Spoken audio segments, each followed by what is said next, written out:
China will be sending medical supplies to countries that need them. The Chinese Ministry of Commerce confirmed Sunday there is no good reason to refuse to help other countries, because China has been supported by people around the world during the pandemic.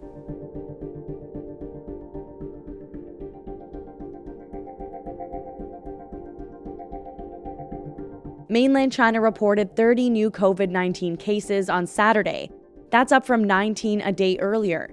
Many of the latest cases involve people who traveled into mainland China from abroad. The mainland now has a reported total of more than 80,000 cases.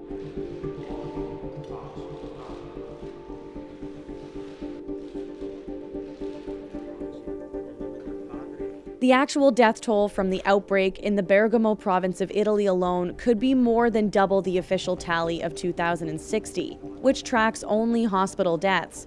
This is from a study of death records. Interviews with people in the Lombardy region suggest that many are dying from the novel coronavirus at home, as their symptoms go unchecked by doctors and phone consultations just aren't enough.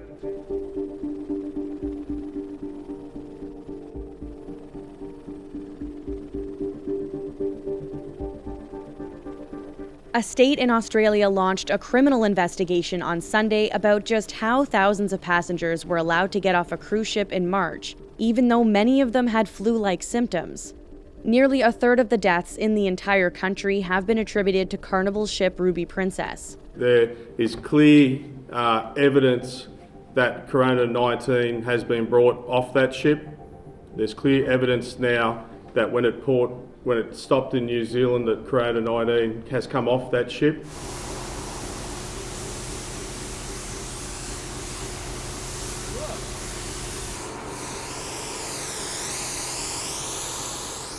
Workers disinfected the streets of Moscow on the first weekend after Russian President Vladimir Putin extended a national holiday until April 30th. Moscow has been in lockdown since Monday, and many regions across the country have done something similar.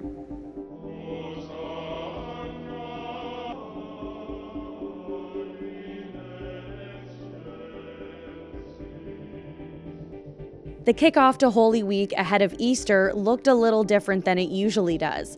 The Palm Sunday service with Pope Francis normally brings out tens of thousands of people to St. Peter's Square, but this year it was at an almost empty St. Peter's Basilica. There were only about 24 people there, all practicing social distancing, but people could still tune into the Mass on TV or on the internet.